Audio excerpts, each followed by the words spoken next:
तस्कर साप, इंग्लिश नाव common trinket, हिंदीमध्ये अलंकार, वनसुंदरी असे बरेचसे नाव आहे. पूर्णपणे बिनविषारी असलेला साप. साईज चांगलीच मोठी आहे.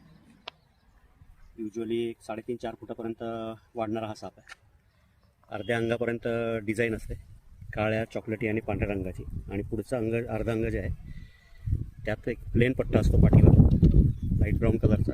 आणि पोटाच्या साईडनी 2 काळे पट्टे असतात. तोंड लंबुळकं निमुळतं आणि मानेवर 2 उभ्या काळ्या रेषा. ही ह्या सापाची ओळख.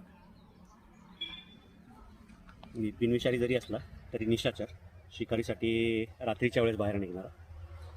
तसा शांत स्वभावाचा, पण चिडल्यानंतर एस शेपमध्ये येऊन खूप जोरदार अटॅक करतो. म्हणजे ह्यातले जे सबअडल्ट लहान पिल्लं जे आहेत ते खूप जास्त ॲग्रेसिव्ह असतात. पण मोठे तस्कर साप मी एवढे ॲग्रेसिव्ह कधीच बघितले नाही. तस्कर.